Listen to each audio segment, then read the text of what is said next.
మేకను కోసుకుని బాగా కడుపు నిండా తినేసేసి సుష్టుగా బొయ్కిలి గీకిలతో సహా నమిలేసేసి బయట కూర్చుని కాషాయ బట్టలు కట్టుకుని అహింస బోధిస్తున్నట్టు పరిస్థితిలో ఆయన సూక్తి ముక్తావాళ్ళు చెప్తున్నట్టు అన్నాలు చేస్తాడు. అసలు ఒక రాజకీయాల్లో ఒక నిబద్ధత ఉండాలి. మనం అధికారంలో ఉన్నప్పుడు ఏమేడి సత్యం, మన ఏడుపు ఏంటి, ఇవాళ ప్రతిపక్షం వచ్చిన తర్వాత మన వాగుడు ఏంటి అనేది కనీస విషయ జ్ఞానం,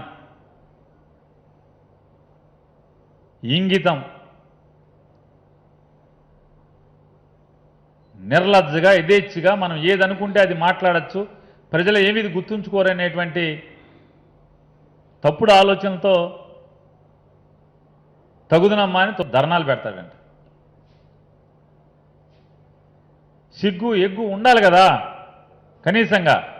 తగుదనమ్మా అని ఈయన మాట్లాడతాడు. ఆయన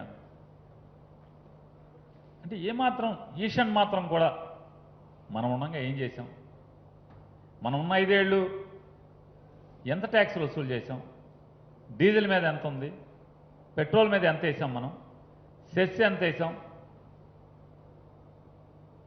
అనే స్పృహ. అరే తప్పు కదా, జనం నవ్వుకుంటారు కదా, నువ్వు ఉన్నప్పుడు ఏం ఏడ్చావురా అని ఎవడన్నా అడుగుతాడు కదా మనని. ధర్నాకి వెళ్తే, ధర్నాకి రమ్మని ఎవరన్నా ప్రజల్ని అడిగితే, సాలేరా బాబు నువ్వు ఉన్నప్పుడు చాలే కానీ ఏదో అన్నా సామెతగా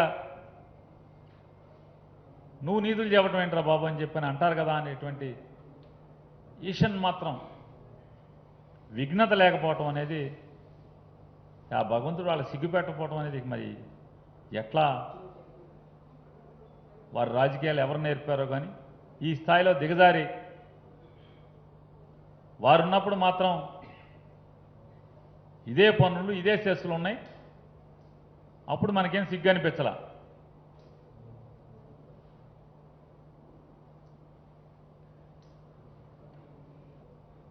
ఇష్టారాజ్యంగా రోజు ప్రెస్ మీట్లు పెడతాడు, మాట్లాడేదాంట్లో ఇంత కూడా విలువలు పాటించే పరిస్థితి లేదు. రాజకీయ నిబద్ధత ఉండదు. నిన్నేం జరిగింది, నేను పరిపాలించినప్పుడు, నేను ఏలినప్పుడు, నేను ముఖ్యమంత్రిగా ఉన్నప్పుడు నేనేం చేశానటువంటి